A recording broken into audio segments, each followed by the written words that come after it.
In a vast landscape full of adventurers, you are now listening to the world of chaotic amateurs.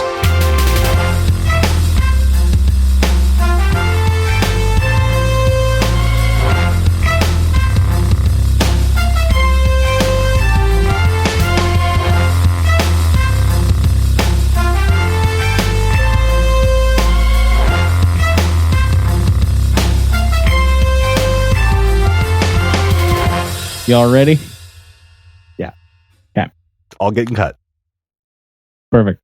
Welcome to the internet. Fuck.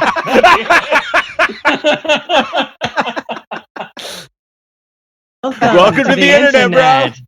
Yeah. that little high, it went a little high, and my brain left me. All right, here we go. Colored pencil drawings of all the characters from Harry Potter fucking each other. Okay. Please leave us in. I will. Welcome to Chaotic Amateurs, the internet's number one D&D 5e play podcast. I am your host and DM, Alex. With me today, I have Dash is Thrakus. Bentley Michaels is Reverian Night Meadow. Red is Arthur. Caleb is Scory Telbrun. And Milo is Ball. And last we left our adventurers. They were training outside of the chateau in a little friendly competition when the odd silver UFO showed up with some extra weight attached. Let the adventure begin.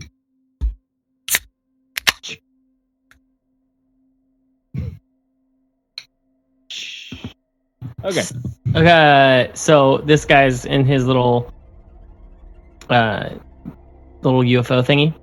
Yeah, so you've got the Chords Warriors, you've got Scory and Riff kind of flanking in the forest there, and this thing's kind of stopped in front of you, and you hear her little voice just from the inside there. Okay, I'll tell my warriors to stand down, and Yes, sir. everyone, you just go back to your training. This is not an emergency. And I'm gonna go over and try and cut the branches away from the guy. Yeah. The thing. It kind of starts to like lower down. You see where the inside of it was kind of like higher up, about 20 feet up, and it just kind of lowers down. All these vines and trees and bushes just kind of slump and kind of fold in on each other as it comes down. Nice. And you're able to kind of start cutting away at it. And go ahead and give me an athletics check, just to kind of see how easy it is to cut and pull this stuff away. That's a 19. 19? Okay. We were basically just practicing exactly that. Can he get advantage, maybe? No, he got 19. He was really good. All right. You're able to kind of cut away and tear out some chunks. It would probably take all day to remove the the entirety of this stuff from this thing, but you can kind of tunnel away to the UFO itself. And as you kind of cut into it takes about 5-10 minutes. You're able to get there, open up the hatch, and you kind of reach out a hand to pull out the little gnome carpenter that's in there, and she just jumps up on you and like gives you a big hug. She's got like moss growing on the edges of her face. All right. And is just her skin's just a little greener in color, kind of like an aquamarine. And she's like, I've been in there for like 2 days, 5 days, I don't know. And then just scrambles out to get out of this thing. Okay, and then I guess I'll see her on her way back to the chateau, and we'll get her all fixed up. All right, so this thing's just kind of plopped in front of the gate now, and she kind of makes her way inside, kind of escorted by you, and takes much needed rest after that. If you have any questions for her before she heads out or heads to bed. I want to ask her if what did she see? What did she find? Did she experience anything interesting? Mr. Ball told me to pull a lever, and the next thing I knew, I was in a tree, kind of over by the river there, and that wasn't too bad. I got a feel for kind of the controls a little bit, but then the plants all started growing off of this thing, and I just couldn't see. I tried to get back here, but I didn't quite have a good sense of direction. I think I went too far north, and by that time this had gotten so heavy with trees and plants and stuff that I was going so slow, and so I've just been trying to make my way back this whole time. I'm so glad that I did. Shit. But it was a exciting, interesting experience, though, Roy. Yes, I learned a lot. She has trauma attached to you, Mr. Ball. It's quite a machine. It's very interesting. I think I'm okay. I don't want to drive it again. Ball's like, can you check one thing inside there, like real quick? Okay, see ya.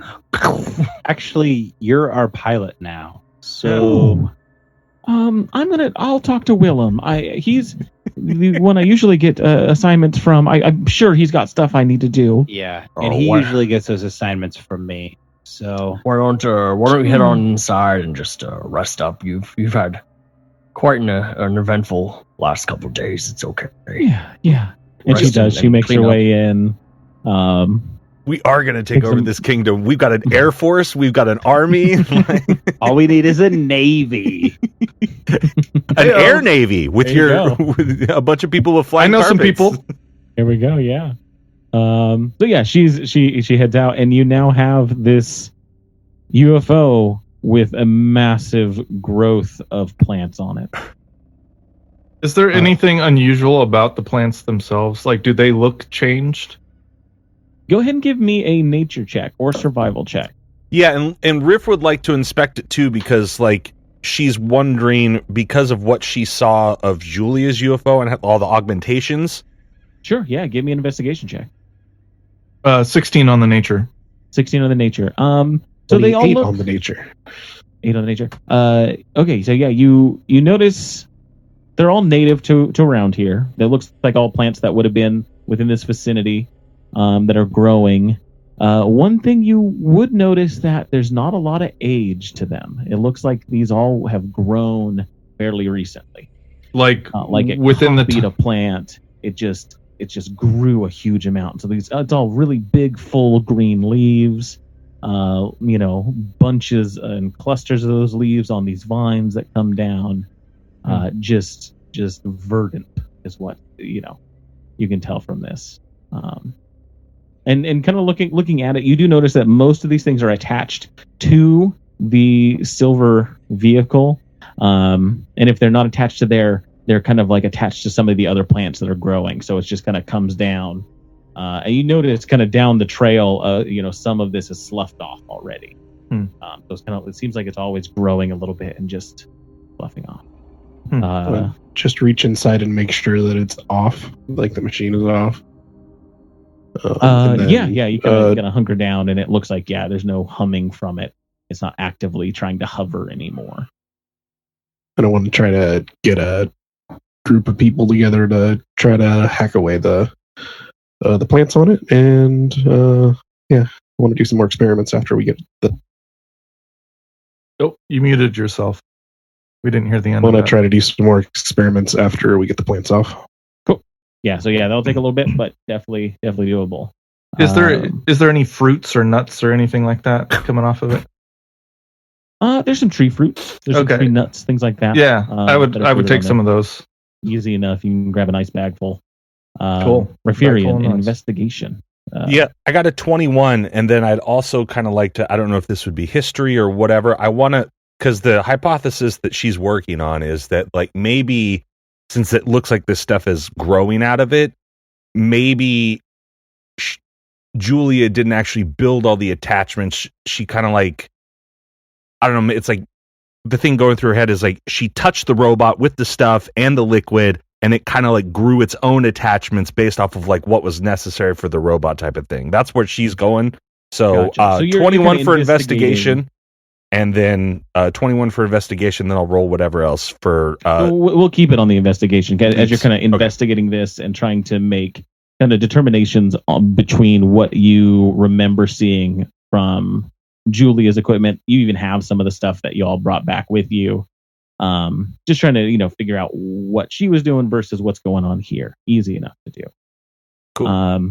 Yeah, you take a look specifically. You kind of get in the cockpit a little bit and take a look on the edges, because if you remember, it's kind of like this spider web of silver metal, and you see all these roots are just bound, and they kind of go into the metal itself. It's kind of where they're rooted, and then they grow off from there, and then more stuff grows off from there, and then sloughs off eventually. Taking a look, you remember that there was aether that was put into this machine. Right. And you remember where it was, and you kind of take a look back and you see where the chamber is, and you see most of that is gone. And it's this little tiny speck that just kind of pulsates a little bit, kind of grows and then diminishes and grows and diminishes. And looking at the design, it looks like that's the intent for this, is that it's supposed to just have a little bit of this. The design looks more uniform now. I would say the big determination, taking a look at what is going on here versus what Julia had. Julia's was much more mechanical. Right. It was all metal machines that were looped into this thing, and it was attached simply by grabbing on. None of her machines actually were embedded into the metal. Gotcha. Or this is using the metal somehow. Yeah, it's more symbiotic rather than being crafted or whatever. Correct. Yeah. Okay. Yeah, I would say that's kind of the inference you get from taking a look at this. She'll pull out her little notebook, make these notes, and then hop out and be like, "All right, I'm done here." All right.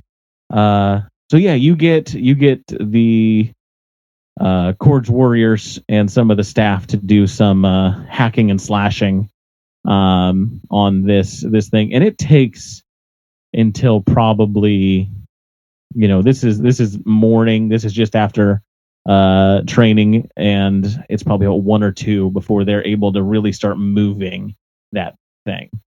They get some chains onto it and start pulling, and they're hacking on the edges. But eventually they're able to kind of pull it out and bring it into the chateau, at least into the chateau walls. Yeah. Cool. And there it sits. On the walk back to the chateau, I would walk with Riff and say, I don't know if this is any help to you, but I was just talking with Roman. Go on. Yeah. And we were talking about the runes that we saw while we were out on the contract. And this is kind of what he explained to me. And then I would show the notes that I have of the deconstructed runes and the simplified runes, just to kind of share what I found out about that. I don't know if it helps at all, but this is what I found out. Riff will say, "Ooh, that's very exciting." So she's like, "When we get back to the place, do you mind if I sit down and just copy this stuff?" Absolutely, A-okay with me. Excellent. And if it helps, I can show you the runes that I learned at the school that these seem to be based off of, because apparently there was some sharing of knowledge at some point. Scory, I think this is the first time we've ever gotten along. Let's do it. Yeah. All right. Teamwork. So yeah, Okay. you spend some time and get some of that, introductory knowledge about the runes that Scory shares with you. And yeah, Scory, you have some deeper knowledge, associated with your schooling and training on that rune craft. And you're kind of looking over Riff's notes, and you notice that, you kind of see some kind of, ideas of the same thing Roman was, showing you, where you see some of the runes of this alphabet of the wastes, and you're like, that could be like this, it's they're that symbol could be from this symbol or this symbol, and it would take you some time to really unravel that, but you're seeing that pattern in the pattern. Very cool. I think as like we go along more, like he starts to show me whatever stuff, and then I I would assume I start, like you just said, start to recognize the things, and then Riff gets more excited, and then it's like, oh, and let me show you this, and let me show you this, and like, and here's like what I've been doing at the library, and then like I'm gonna start showing Scory like all of my translation of the alphabet, and like, you know, what I think is going on, like any hypotheses that I have about like the mage towers and all of that stuff, and then combining knowledge and taking notes on whatever he's given me. Perfect. Yeah. And then I was like, and if you want to copy some of my stuff, you can. Awesome. How hush hush do you want to be about this? Can I share any of this with Roman, or would you rather it just stay between us? I am very surprised that I'm sharing it with you, so maybe just Fair enough. 2-person friendship for the moment. Understood. Cool. Okay, well, I think Roman, we did Roman, it. Oh, Roman, you son of a come bitch! look at this. As you're all kind of going over that in the library, Ball, were you wanting to do something specific with the UFO? Yeah, let's try and fly it. So casual. Yeah, you can get in there. Go ahead and give me a intelligence check.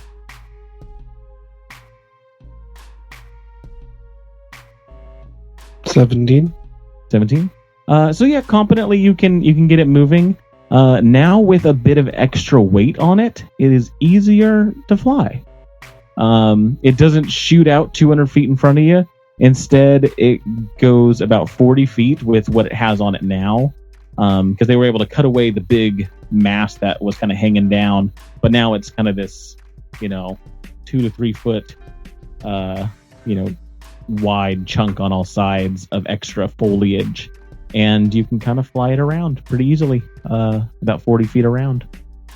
All right, we got to get rid of this stuff. It needs to be a silver bullet. Yeah, it'll, it takes from what you gather from the crew that was cutting away the stuff that is at the very edge. When they cut it away, it regrows really quickly. I want to take a look at the silvery liquid and see if I can remove it. Yeah, go ahead and give me an Arcana check. You're flying by, Arthur. Fucking. You're not the only one who has a flying object. I got the top down there, Mr. Ball. Gonna be 19. 19. You kind of manipulate some of the levers and the stuff that are inside there, some of the little buttons. You're able to kind of get a hand towards where it is, but you're just not able to remove it. It still wants to kind of stay there. You're not sure exactly how you would remove it. Kind of taking a look.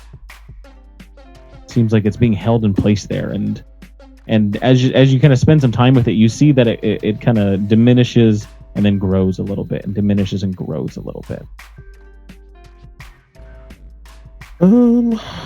Well, shit. You want a hose? Try and siphon it out. Yeah. I don't know. My brain isn't working all that well. Go ahead. I'll just fly it upstairs. All right. Yeah, you can kind of shove it into the hole that was left by the initial one, and you see it kind of cuts away the extra foliage that's on there.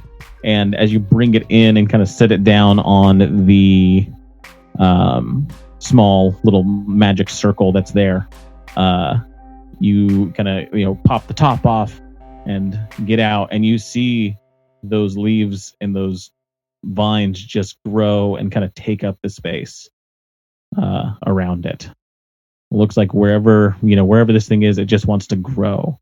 It looks like it'll probably stay contained in here, at least for now. Feel like I should go park it outside. You can park it outside if you'd like. Are we gonna have to hire like a crew to just continually landscape this thing?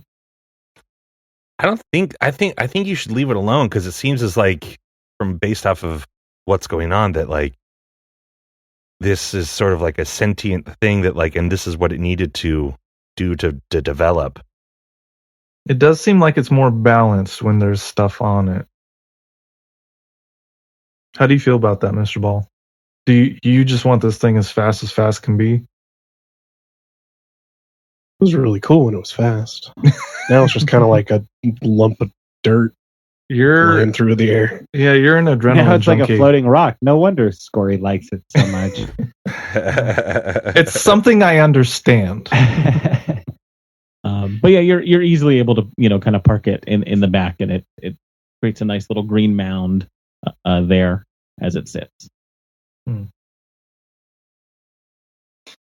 The old car rusting in the backyard. It's our project. Yeah, we've literally become rednecks. Hell yeah. Fight the system. About 4:00 starts to roll around, and you see in the distance a caravan, a convoy of vehicles, horses, and guards begin making their way towards the gate. It appears as if the Lord and the Lady are on their way. Hell yeah. Thought we were going there. We were about to attack, so Right. Good. I will ride out on my horse and greet them. Okay. I'll just yourself, or do you bring anyone else? If anyone else wants to come with, I'll you go totally with can. him. I was like, can I ride with you? I'm gonna make a really cool entrance Yes. in the grand hall from the balcony with You my float sweet... down, you fuck. Yes. Perfect. I'm gonna Great Gatsby this shit, but with a flying carpet. Yeah.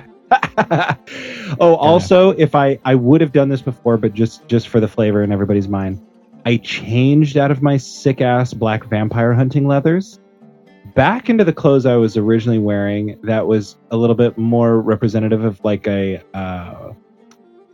like I think they're called like a Sherwani. Anyway, it's kind of like almost like a sari, but like or a sari, but what men wear. Anyway, like the kind of Indian garb. It's like silk. It was red. If you remember, it was red. And I also had pointy motherfucking shoes. That's All right. Pointy shoes that kind of swooped. Hmm. There you go. So we're back. would you say that they swoosh?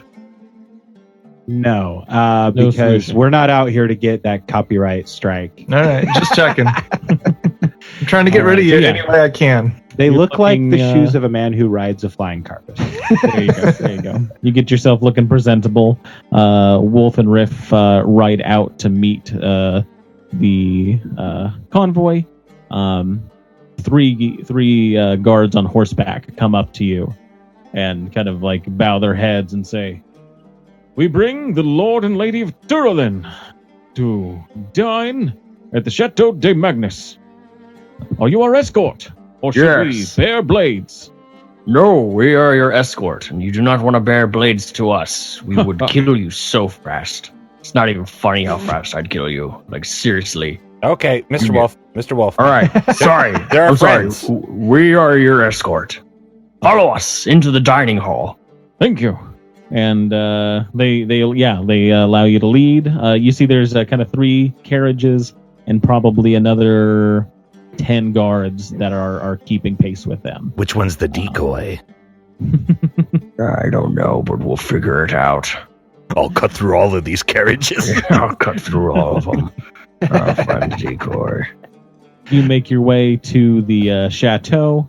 The Cord's warriors are kind of out at the training area, unless you told them to do anything specific. And they Once they're done with their training, they could kind of wash up and get food and get dinner and stuff. Okay.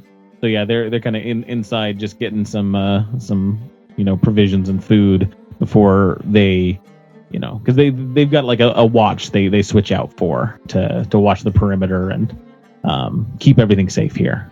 So that is they're getting ready. They're in their uniform-esque clothing at the moment. But you make it to the chateau. Where do you lead them? Just into circling like the fountain. I would be I would be outside Downton Abbey style, ready to greet them. All right, yeah. I like how Roman we've is all with you. turned into like the most kiss-assy people possible for the Lord and Lady. we'll lead them into the dining area and to meet everyone else, and I'll introduce them to the people who kind of help run run the chateau. Perfect. Yeah, they kind of get their carts and circle the fountain there. You see the Lord and the Lady step out of one cart. The eldest daughter steps out of one of the carts, and then the two younger children, Sanj and the middle child, step out. The second I see Sanj, I'm gonna like jump into a shadow and jump out of one by and be like, "Hey, what's up?" And Sanj just kind of whips around. He's like, "Riff! Oh my gosh! I know. I just came out of the shadows. That's so cool. Yeah. That's So I just, excited oh, to. man. Oh man, you know what's really cool? I got so much cool stuff to talk to you about. I don't know if we're going to talk about it at dinner or whatever, but I got so many cool things to tell you. Some crazy stuff going on out there. Oh yeah. Dad doesn't usually like it when us kids are at the table. Do you have like a cool place to hang out? But we all eat together. Well, like not the adults though, right? Yeah, we all eat together. Like all the kids eat together. But like What? me and like all of my friends, we all eat together. Yeah, but like not with those other guys, right? Like the tall one, like Wolf, Mr. Wolf and Mr. Ball and Mr. Mr. Zephyrus. Magnus.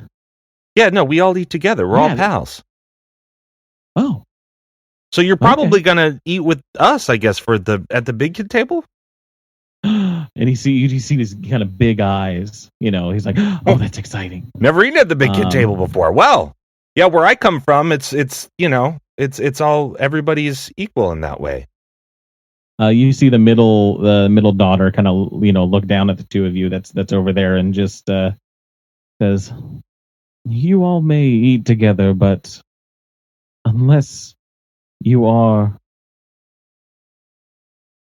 an adult, like Sanj says, we won't be dining together." I'm At Rafiri least and if Night Meadow, my father has anything to say about Shadow Monk of the Age. You can stuff it, you old cow. it. Wow. Riff, maybe we set aside a little, a separate table for the stealthier adults like you and Sanj, so you can have private stealth meetings away from the eyes of us blundering big fools. Riff takes off and just stomps back to the house. She is not pleased at all. And you see the Lord and the Lady kind of approach with the eldest daughter in tow, and goes to shake your hand, Wolf. And I extend my hand and I grab hers, and I kind of I give like a deep bow. Greetings, my lord and lady, and welcome to Chateau de Magnus. Allow me to escort you on a journey of the grounds, if you may. That would be lovely. I don't think we've met, but we did witness your prowess in the competition. I am Lady Celeste, and this is my husband, Gerald, Lord of the City of Turlin. I, her lady. Please show us around your grounds. I have not been here before, but have heard much about it since my days as a child. Lady Celeste and Gerald. If you will follow me. Gives a nod. Of course, what you saw of me before, that was the warrior side of me, the follower of Cord, the great battle-hardened soldier that I am. But this is the civilian side. So I will be on my best behavior. You can trust me. And yeah, you kind of lead them along and take a tour of the chateau, and maybe this is your kind of first time noticing it. It is well and taken care of, but the plants and kind of the overgrowth that was once here has all diminished a bit. It's still very verdant, very green, but there's little pathways and little bushes that bear fruit around, and it's just a lovely little spot. As you kind of make your way, I wanna lead them into the main kind of like hall where Arthur is. Yeah, and so you kind of come into the peeking around the corner, like waiting for you guys to come in. Is it my time? Yeah, you open the two double doors, and you're in the massive hall.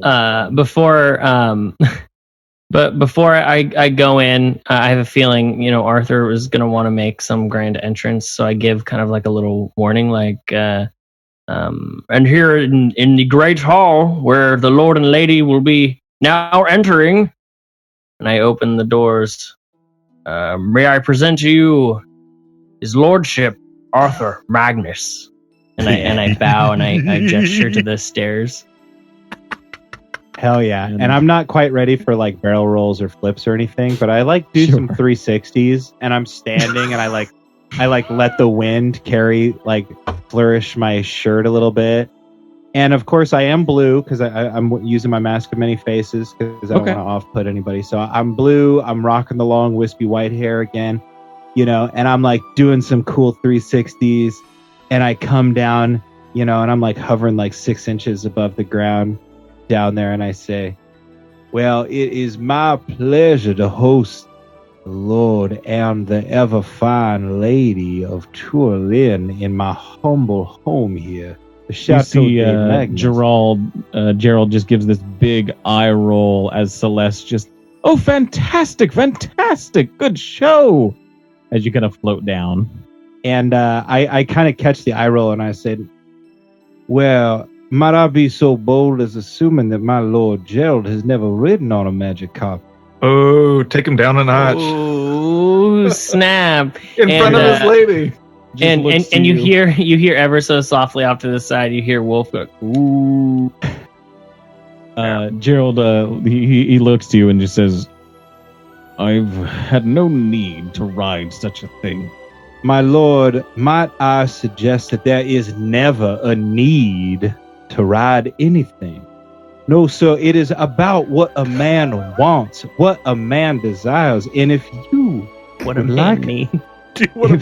like to view the chateau grounds, what a man needs.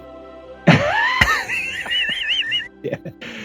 My lord, if you would like to ride on the fastest woven carpet on this here kingdom of Usama, please extend your hand and say, do you trust me? And I say, it will be my humblest pleasure to take you for a tour of the grounds that not even the Lady Celeste would be lucky enough to see. Lord Magnus, you have quite a flair. I do remember it from our viewing of the tournament before. I've no need for your magic flying carpet. I have no need for your tricks. I am more interested in what your man-at-arms has to say about the defenses of this chateau. Because that's what a man needs to do. Not what is on the whims of the wind, but more outside the gates. The terrors that try and destroy what we've built. Yes, I believe I will take over from here, and I kind of just effortlessly just kind of shove just Arthur aside. Just like, it's okay, I got this. Yes, your lordship Gerald, let me give you a tour of the grounds and show you what I have done. Let me show you Cord's Warriors. Good. Arthur's like on a hoverboard. He just kind of like goes out of frame. And I go around the corner to Willem, and I'm like, well, that there is a right fucking prick now. And Riff pops out of the shadows. Is like, no shit, right? Sit me at the fucking little kids table. He had a great comeback too, I will say, but I am going to let it lie where it was. Yeah, I'll take Gerald out around the grounds, and I'll show him Cord's Warriors and all that stuff. And yeah, he's very, very interested in the defenses you've set up. It sounds like that is something he's well versed in. He offers pointers, sometimes where they're useful, sometimes where they're not, but just to offer them. Kind of when you show him the warriors who are getting ready to patrol, he kind of snaps them to attention and examines each one and finds something to say about kind of the dress or the stance of each one, letting himself be known as like the Lord of Tourlin and the greatest defender of it. He tells some stories as you're going through about him fending off some of the odd monstrous invaders that Tourlin has had in the past. Doesn't look so tough. I could probably. Am I right in assuming that he went with Wolf and the Lady Celeste stayed in the house? And yeah, kind of as they leave, Celeste is inside as you all kind of make comments about Gerald, and she just says, "Oh, don't mind him. He's a singularly focused man. He does a very good job in keeping us safe. Well, But my Lady not so Celeste, much on the social graces." my Lady Celeste, I could never let myself be bothered while in the presence of such a rare creature such as yourself. Now, while the men go outside and tour the dirty grounds or whatever they like to get their hands into, perhaps I could show a lady the inside of the house. We have a magnificent library accompanied by our own librarian. And we have many other rooms as well, including, the dining room and things like that. We got a smoking room if the lady would like to partake in a water pipe. Flirt as always, Lord Magnus. Your silver tongue never seems to fail. Please show me around the chateau. I've always heard stories of this place, but I've never once visited. It was abandoned for a long time, from what I remember. The last occupant was Gaston Magnus, some odd cousin of yours, I believe. Odd is the right word. He was a rather curious fellow, if I do say myself. He was a monster hunter of all things. Yes, he was. I actually have been reading up about the history of the chateau. It does appear that the monster hunting services may need to show their faces again here in Usama. My Lady Celeste, that is exactly what the Magnus line is keen on doing, and so good to hear. Well, excellent. My lady, if you'd be so kind as to take my arm, I will gladly show you the grounds, and I have my man Wilhelm here to attend to your every need should you require so much as a glass of water. She kind of nods to Willem and says, "It's so good to put a name to a face, Willem. We have been corresponding, or at least the people of the castle have, with you and Adrian. It seems your little business is picking up." And Willem kind of nods and is like, of course. Yeah, no, you've all been very helpful. And he kind of, whispers in your ear and says, dinner will be ready about 5-10 minutes, whenever you guys are ready. Absolutely. My lady, let me show you the library, and then we can adjourn to the dining room for the finest meal that will grace your lips outside of the city of Turlin. Chuckles to that. While Wolf and Arthur are entertaining the Lord and the Lady, is anyone else doing anything? You notice Sanj is just kind of, just intrigued by everything and running kind of, wherever they can get to just check in on things. And the two sisters are, patiently just looking at the art in the main hall. Riff is I'm just going to pouty. be upstairs getting together my notes about the wastes, and specifically the Tower of Chaos, getting the contract out and making sure it's all filled out and ready, and just kind of doing prep for the dinner and making sure that I have the information that they're going to want. Sounds good. Yeah. You're kind of at the upper part of the library getting that all put together. Strix is helping you. Kind of when you're ready, he's got like a little chest with all the stuff in it that he carries behind you. Riff is taking all of her notes and in her PowerPoint presentation that she had ready, and she's going to take it back up to her tower on the roof and throw it all in there. She is not happy, and she's not going to give them anything. Sanj can follow if he wants. Oh, he does. He's, wherever you're going, Sanj is, interested, and he keeps kind of like looking around, like expecting something weird to happen. Oh, you're going to meet some bird friends of mine. That's going to be pretty cool. Oh, the birds. Yeah. There's still some here? I thought they all left. I thought we had them on the roof. Maybe I'm wrong. Sanj thinks they all left. Oh, okay. At least. And so, yeah, you kind of head up to that tower, and there's 3 of them up there. Dope. Is one of them the one that we mutually met? The one that we kind of saved from that big guy that killed Zephyrs? That one, no. These are the kind of odd shaped ones. So these aren't the birds, they're the gotcha. kind of odd one-eyed ones that were left after that encounter. Gotcha. Wasn't The cripples. yeah. What was the Chun Chamali. Chamali? Is that one of them? No, he's left. He left. He's Okay. gone off. He got shit to do. He's an important man. Yeah, him and the ones that were later, Gray and Strummer had both left, but the Thank ones God. still affected by that aberrant nature kind of have stayed here just to protect the chateau as as kind of a debt. I'll wave to him as I go up. I'm like, this is my pal Sanj. Maybe you've And seen they him all down by the kinda- river before. Yeah, they go over to Sanj and he kind of starts petting them and, like they're old friends. If you remember, Sanj was feeding them before Right. you all showed up. And so, yeah, no, he's just having a ball with a little, reunion. He knows they're them, but is a little off put by the odd shape that they now take. And I'll tell Sanj, I'm like, man, I'm really excited. I'm going to go into town tomorrow. I'm going to get my cloak back from the library, and I've got a bag. It's got a really cool new feature to it. I was supposed to go today, but nice. you guys showed up earlier, and I thought you were going to. And Mr. Zephyrs has a flying. Do you see that flying carpet? Isn't it That's ridiculous? so cool. Yeah, I know. You know what we should do? We should steal it from him Ooh. and like Okay. fly around outside or around the house. Oh man, Wait, you can do that? Doesn't just work for him?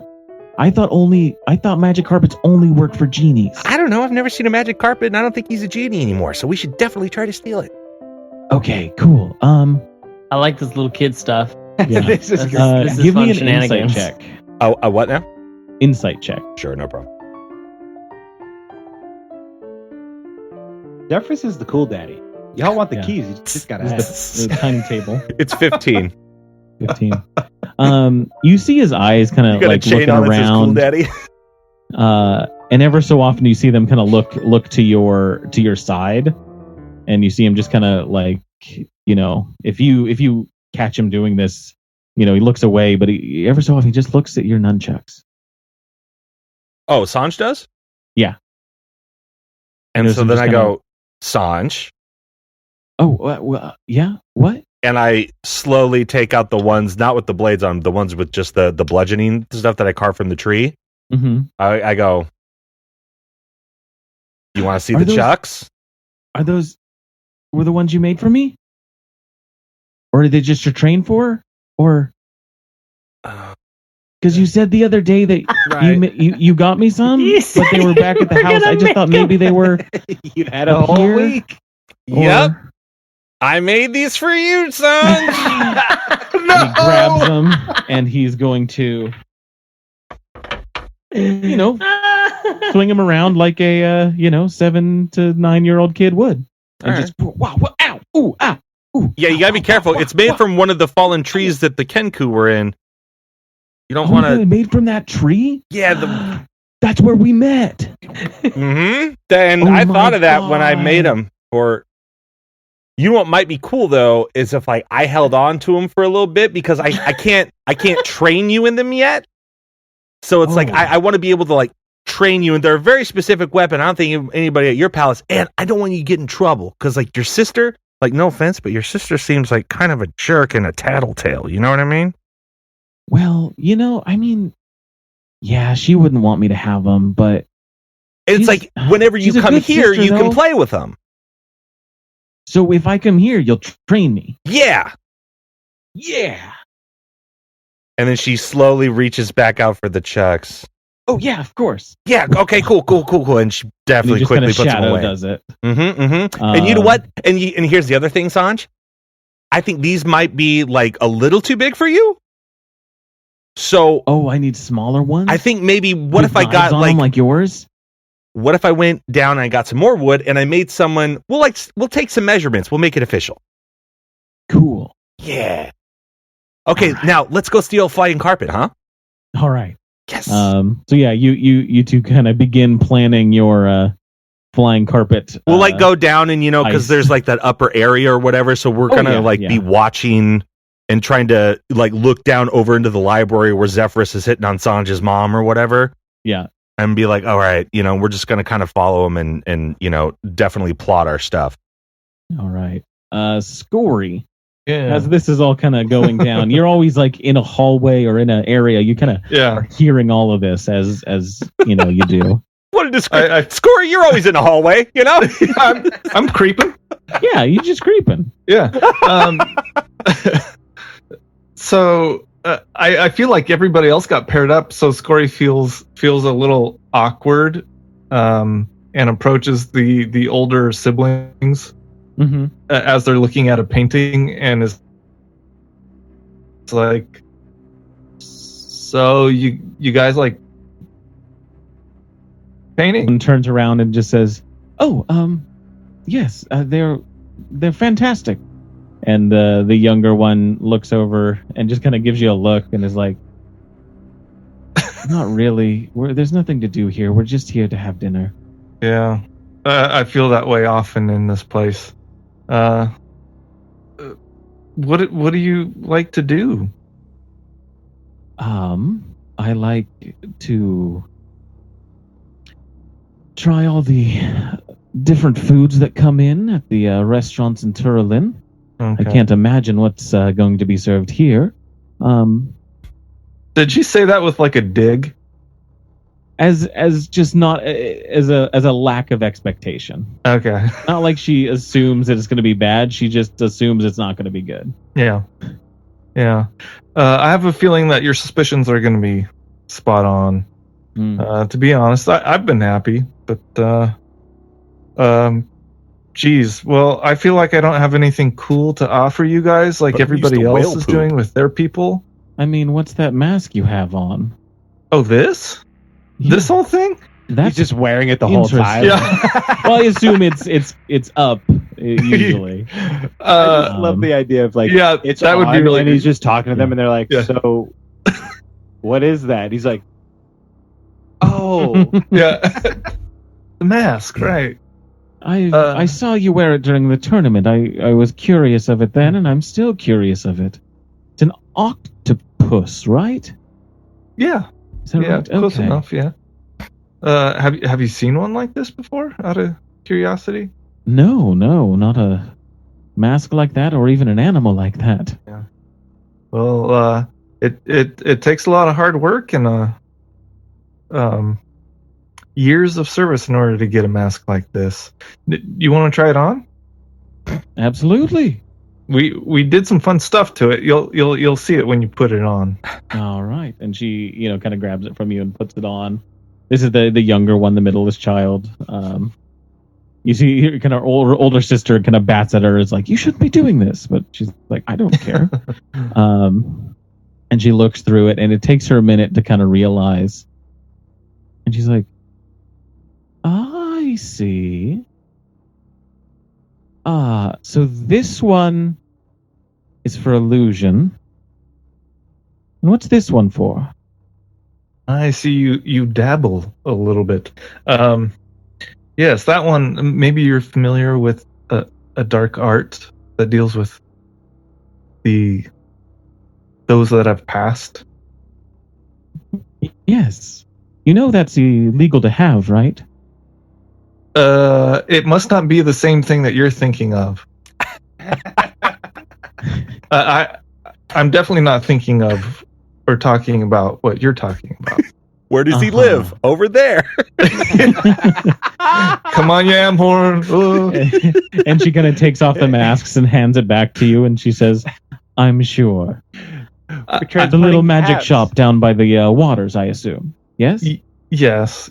And I have to say, this is totally for, it's utilitarian. I'm just holding it for somebody." Yeah. It's not, I don't do anything with it. They're not mine, it's my friends. Yeah. It's that guy on that carpet.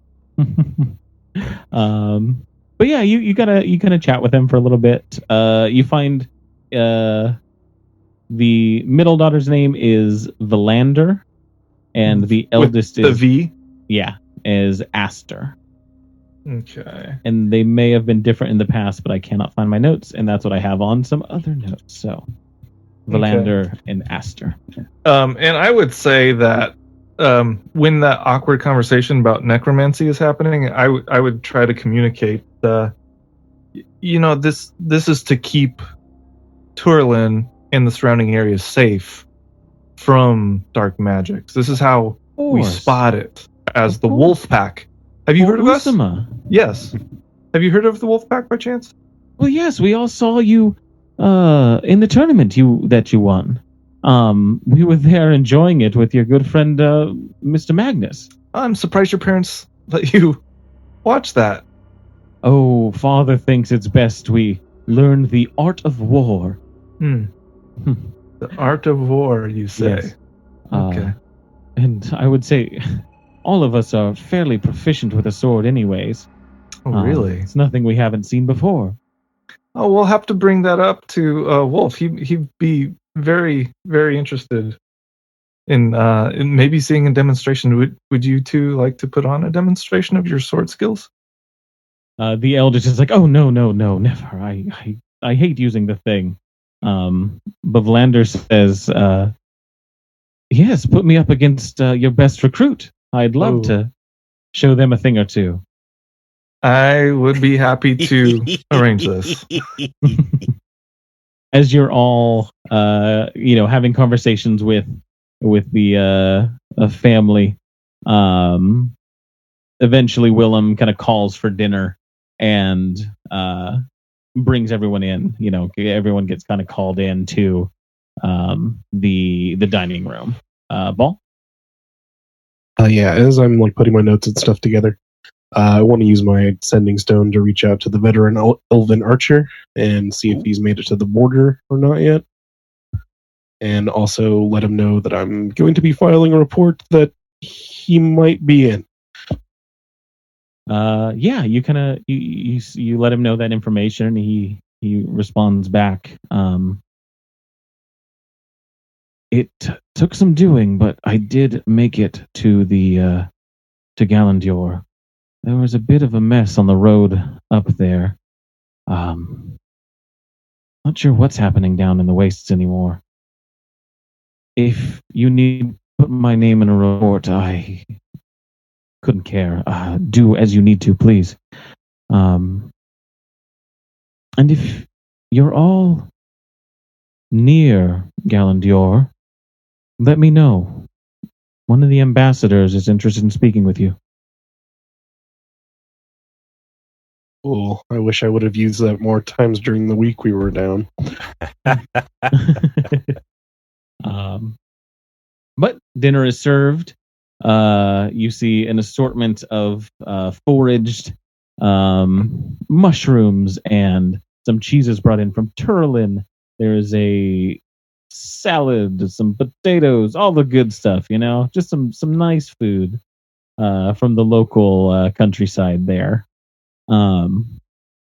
Willem has set aside a little area for the kids, Valander and Sanj, to sit at, which is outside of the main dining hall. Looks like Willem was already made aware of this.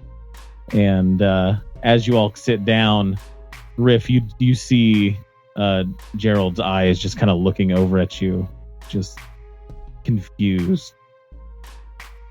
And he kind of leans into Wolf and is like, what is the child doing here? Riff is part of our group, so she eats the table with the rest of us. We're all equals here. I see. And he begins just eating and just examining everyone. Celeste. I've definitely finagled Celeste to sit near me. Yes, absolutely. And she kind of goes on. She was apparently very taken by you when you first met at the tournament. And she kind of goes on about how you were being very flirtatious and jovial, and it's good to see you a second time. That was Adrian, right? Oh, that Adrian. What a scamp. He laid the groundwork. Yeah. I don't know if I would What a know that. wingman. Unless Adrian told me about that, I'm not sure that I would know that happened. So I'm doing my best to. So Play along. Arthur probably just thinks that like she's just so instantly smitten with you, Yeah, and you're just like, wow, I am smooth. You're like, that fucking carpet rips. Women love the flying carpet. That's right. Yeah, no, you absolutely, it seems like you have already gotten her attention. But she kind of pipes up as you all begin dining and says, well, I would love to hear how your trip to the Wastes went, and if your contract is filled, I assume that's why you've made it back. Yeah, go ahead and pull out the contract and hand it over, and pull out the nice bound book that I had written. All of the pages in it are very well calligraphied, and there's like some nice little drawings and whatnot in there. And I hand that over as well. All right, and yeah, you see her kind of going over everything, and she seems fairly impressed by the the work that's gone into this. She shows it to Gerald. He goes over it as well, and they say, "Well, everything looks in order. Perfect. It seems you were able to find out what happened at the Wastes. Some odd other information. What specifically did you put in there about?" I definitely put in about the silver liquid and what we found out about it, Okay. its properties and stuff. It piqued their interest. That's probably the stuff that has the most detail, and then the other stuff would be the stuff in the tower itself, all of the books and the rooms and stuff about Florian and things like that. I think I'd like to meet this Florian, ancient spirit from the mages. So interesting.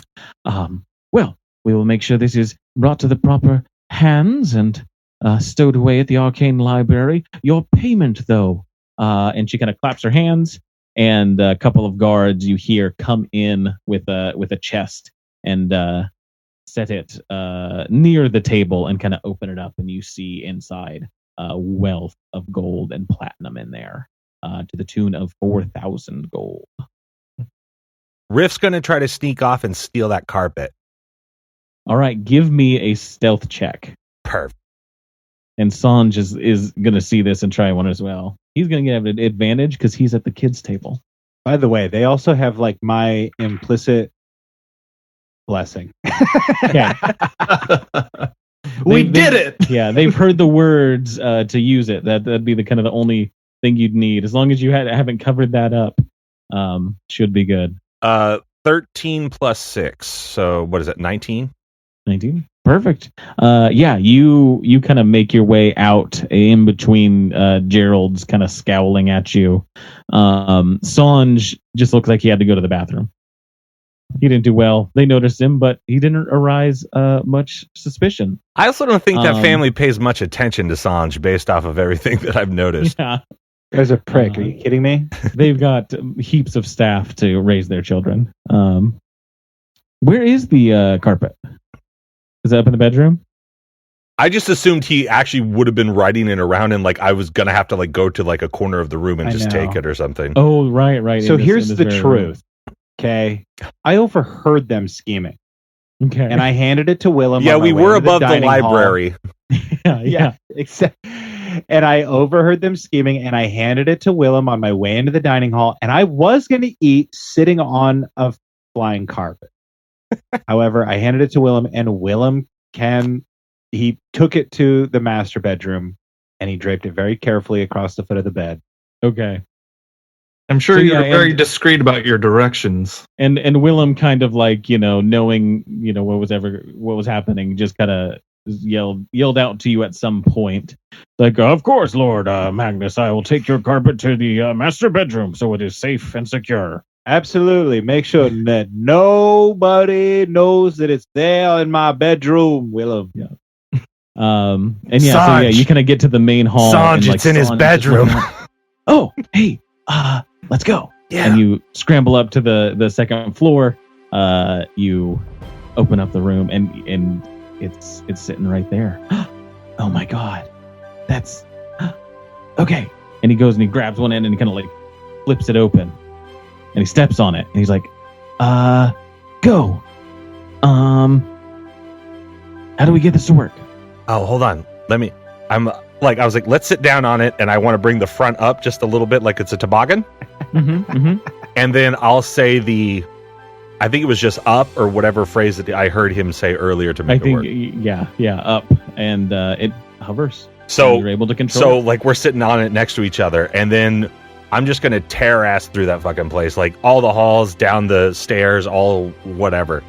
Nice. Make sure that Sanj has the best fucking time. Yeah, that's what's up. And then it's like he's holding on to it, and he's just like, and like and as Gerald sees, I get used to it, like I'm hoping to like just kind of tear up through like upstairs or whatever, because I know we have like all those hallways and all that stuff up there. Oh yeah. Once I sort of get used to it, I want to take it down through the main, like down those stairs on either side or whatever, where when we first came in, and then once we get to the bottom, like a roller coaster, I want to flip it up like up into like the tall sky, because I've gotten like used to it or whatever. Gotcha. Give me a dexterity check.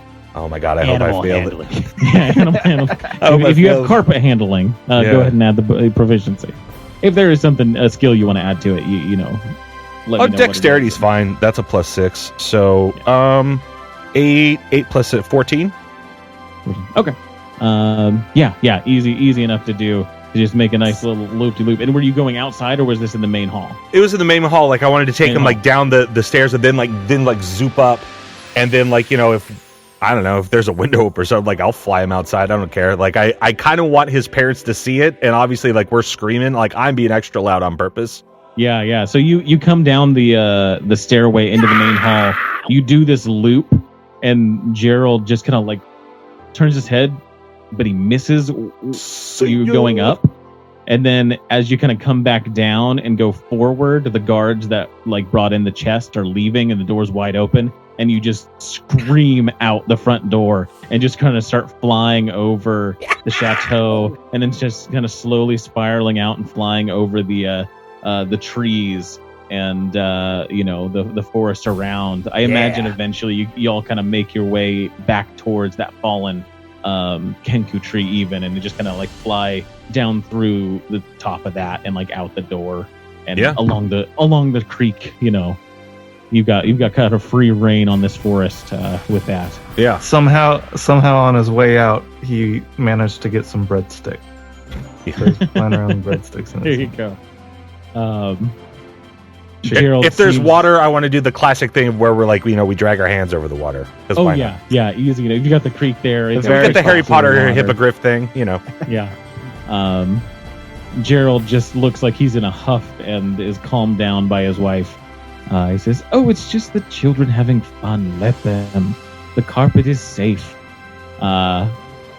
And you know, she has a laugh and a drink, and after a moment, kind of, you hear Zephyrus under his breath. I don't have any insurance on that thing yet, but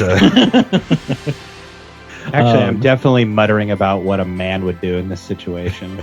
Very, very passive, like very quiet. I don't want it to be explicit what I'm saying, but yeah. You can almost comprehend it to the point where you know what's being said, but you can't be sure of it. And after a while, I'll just bring him back, and I'll, if the door's still open, I'll land it in the house, or if they're out on the front lawn waiting to leave, I'll definitely like park it right in front of Gerald and Clarice, whatever. Celeste. As Riff and Sanj are out having a good time, Celeste kind of corrects her posture a bit and looks around at the table and to you specifically, Magnus, Lord of the Chateau, and says, well, it appears as if you are capable, a capable group. You were able to tackle the Tower of Chaos, which we were told no one was able to do. They had sent soldiers and a couple mercenary bands to try before you, and you seem to know what you're doing and uncovering quite a few secrets. I don't know if you've heard the news from down south, but some things are happening, and as I was saying earlier, we may be needing the expertise of the Magnus monster hunters again. I believe, and she kind of pulls out a small scroll and unfurls it kind of in front of you and says, I believe the House of Turlin is still under contract with the Magnuses, as well as a few other noble houses. When they no longer required your services when the treaties were signed, the need was not there, but with danger perhaps knocking on our doors soon, I think we may need to renegotiate our contract, Lord Magnus. Well, renegotiation is my middle name, my lady. Perfect. We will have to make an arrangement then to make sure every one who is involved is represented. Absolutely. And as your lord husband has well seen, we are no slouches around the Chateau de Magnus. And my master at arms, Thrakus Wolfsbane over there, runs a tight ship. No doubt he showed you how well he keeps his men in line. Showed them how well they polish their spears and keep their armor at the ready. And monster hunting, my lady, is, well, it's fearsome work, but that's what I have these big, strong men around me for. And Gerald kind of looks distastefully at you, but then back at Wolf and he says, he may talk a lot, but it is true. They have a capable militia here. Thrakus. And Thank you. I would actually have you train some of my men in some of the tactics you've learned. None of my guards have actually seen battle in the wastes, and it'd be good to have your expertise there. Of course, I'm sure we can work some deal out with a contract in the future. I can Fantastic. exchange or parlay some information that I have gathered over the years. And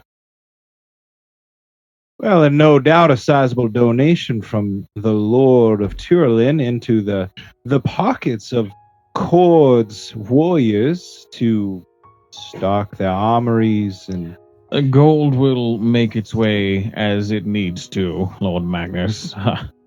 Please, we don't need to discuss payments That's yet. true. I forgot that men never discuss payment before dessert.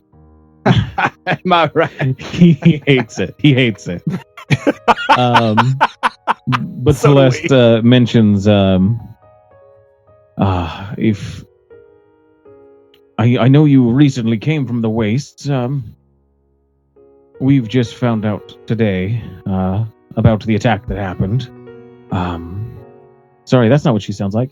We just found out today about the attack that happened. I assume that you all missed that. Is that right? The attack that happened on the Tower of Chaos. At the outposts. I believe that's where you were sent to get information about the Tower of Chaos. There was an attack on the outpost. Good robot. Yes, the members of the Dragon Council and elves from Galandior apparently attacked the outpost when it was at its most vulnerable. In an act that of happened- direct war. That happened this week sometime, the last 5-7 days or so. It happened about a week ago now. Right when we left. Insight. I want insight. Give me an insight check. Shit. Yeah. The timeline puts the attack the day after you left. Fucker. If I'm allowed, I got a 21 on Yeah. insight. Yeah. Ball?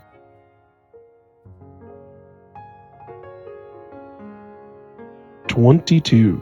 Did you? You just had to do it. Yeah, you Game by one. both kind of are watching her tell the story, and the two of you kind of look at each other for confirmation, and you both kind of nod.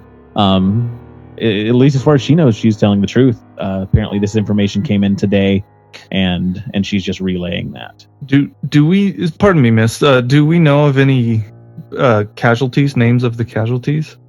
Oh, nothing that detailed. But when dragons and elves attack, there's going to be a loss of life. Since the embassy was there, it was Usama soil, so it seems the treaties have been broken.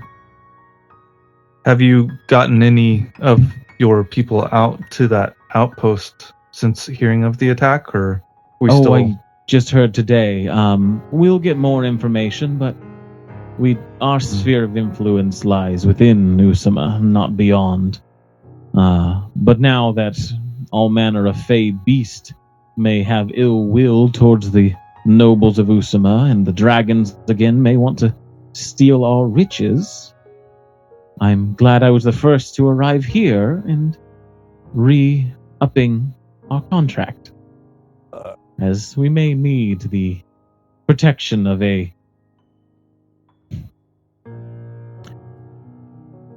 capable group. Capable was the word I was looking for. Capable group. I'll edit it down. Thank you. Well, perhaps if the men of the Wolf's Pack had been there, we may have been able to assist the kingdom of Usama. That would have been fantastic. Perhaps you could have taken down one of the dragons in a victorious spectacle. I am glad that you are all alive, though. It better serves us. That is true, my lady, and I thank you for sharing this news with me, and I am ashamed to admit that this is brand new. You've caught me completely unawares, but rest assured that if the King of Usama requires our services, that we would be more than happy to lend our aid. Perfect. That relieves a bit of weight from our shoulders. Gerald is good at defending the castle and the people within, but we've had issues in the past that seem insurmountable. But rest assured, my lady, that as long as the King of Usama needs protecting, I plan on personally thrusting my spear.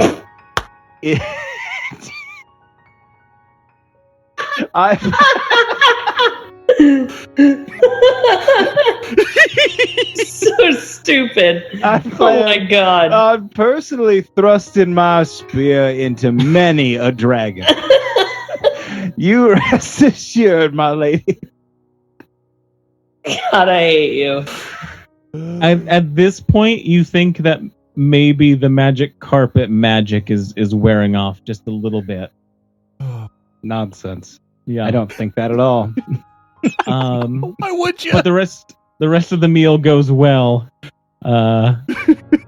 If there's any other questions you want to ask them before they leave, do so now. Otherwise, they're going to basically have your people talk to their people about contracts and negotiations.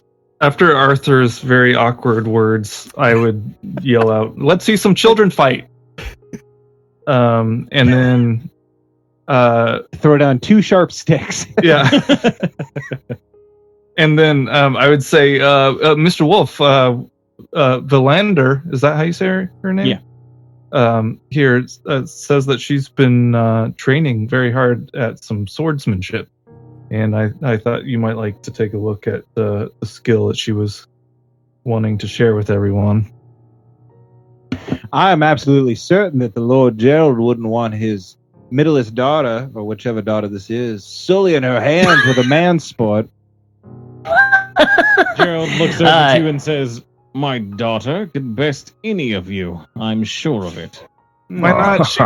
You should go against Arthur, maybe. I want to see her fight Mr. Wolf. Well, I ain't a fighter, but if the Lord Gerald commands me to fight his middleest daughter, then I'd have no other course of action than to oblige my lord. Then I will fight this little girl. Again, I'll fuck her up. You see her just kind of standing, standing tall, presented, and just kind of waiting for an opponent. Well, she said that she could.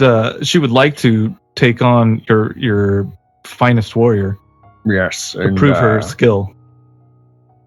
I will give her my finest recruit, my finest warrior.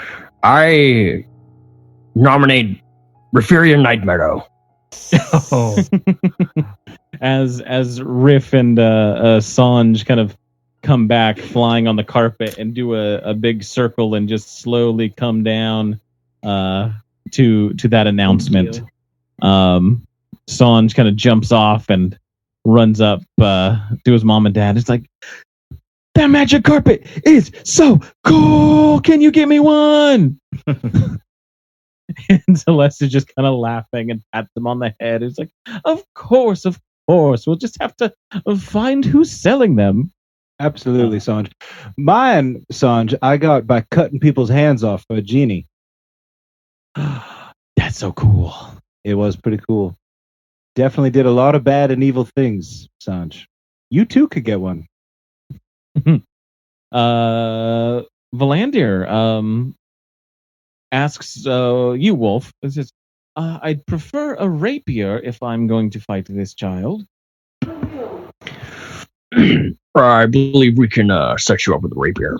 So one of the soldiers is able to go grab one easily enough. Yeah, I snap to one of Cord's warriors. I need a rapier! Yes, On the Sensei. double. Yes, so master! And they all He bow. has the rapier and flicks it about and kind of just points it towards you, Riff. Just so you Mr. know, Wolf said, we're at 75 minutes. So 75. Okay. I want to see the kids fight. I want. Yeah. It's not going to be a fight to the death or anything. Let's do we want to leave it? Oh, okay. I'm sorry. I was going to say that we'll do a contest with it and see how it goes, unless we want to leave this as the cliffhanger. I think so. The kid fight? Yeah. No, cliffhanger. Yeah, let's leave it as a cliffhanger. Yeah. Okay. Kid fight as the cliffhanger. That's good. This is a pretty long episode. I definitely want Riff to kill her. So Valandir is there with a rapier and points at you, Riff, and you wield your chucks, Sanj jumping up in the air, with a fist and just kind of hanging there as we leave it there for next episode. Thank you guys for joining us around a proverbial podcast table. I've been your DM, Alex, and with me has been Dash is Thrakus Wolfsbane. Bentley Michaels is Referian Night Meadow. It is Arthur. Caleb is Scory Telbrun. And Milo is Ball. Grab your swords and keep on adventuring. Follow us across all platforms with Chaotic Amateurs. Please subscribe, rate, and review our show on your podcast app of choice to help us climb the charts and find new adventurers. Or become a patron on Patreon to help our heroes continue their quest. Thank you for listening to Chaotic Amateurs.